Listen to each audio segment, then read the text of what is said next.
Lejla, please tell my story. I met my boyfriend on Instagram. He sent me a message and we seemed to hit it off instantly.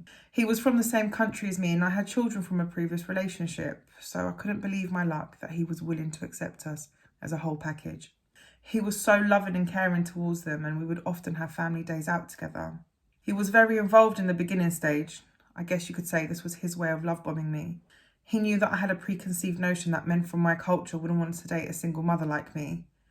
And in time, he definitely used this to his advantage. I had never experienced an abusive relationship before, so I really had no idea what red flags to watch out for. The control started off very subtle. He would make small suggestions to me about staying at home more often so that I could be more productive around the house, or that maybe I should act a bit more sophisticated and go for lunch with my friends instead of clubbing. And before I knew it, he controlled everything. What I wore, where I went, who my friends were. He made me delete all my social medias, change my number. He even hid my birth control pills and made me think that I was the one misplacing them, which led me to eventually becoming pregnant. I couldn't do the school run anymore without having to be on the phone to him so that he could account for every single second of my time that I spent outside of the house. After a while, phone calls weren't enough for him anymore.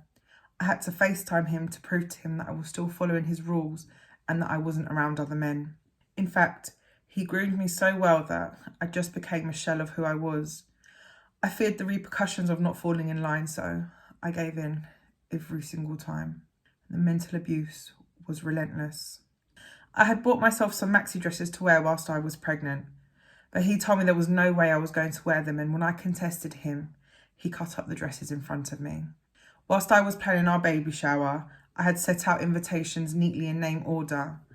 I left the room for a matter of minutes, and when I returned, he'd thrown them all over the coffee table. I asked him why he would even do that, but he instantly denied it. He said, I walked into the room and it was like that already. He was so convincing that I believed him, but as I walked back out of the room, he shouted, see how easy it is to manipulate you. I made you question yourself. Don't play with me. It wasn't until I was 3 months pregnant that the physical abuse started. One day, in an argument, he punched me straight in the stomach. I fell to the ground and I was gasping for air. He'd winded me. He didn't even apologise. He looked at me dead in the eyes and calmly said, why are you being so dramatic? I didn't punch you in the stomach. I nudged you by accident as I walked past. Somehow, he manipulated me into believing that really he'd done nothing wrong. And I doubted myself and the reality of what had happened. I thought that maybe he's right. Maybe he didn't punch me. Maybe I made it all up in my head. So after 2 weeks apart, I gave in and took him back. But the abuse continued and the violence got worse.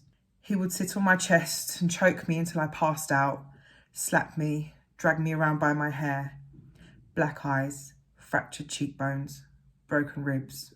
One incident was so violent that I could no longer feel my baby moving around in my stomach.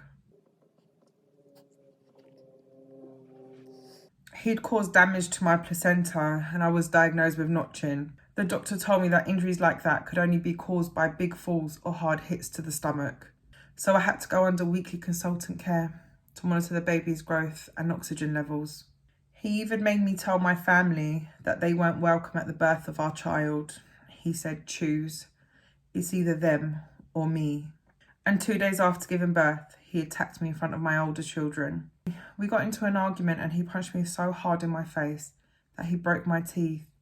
And I ended up with permanent nerve and tissue damage around my eye. I lied to my mum about how it happened, but she wasn't buying my excuses because at this point, I'd isolated myself from my family and they just knew that something wasn't right.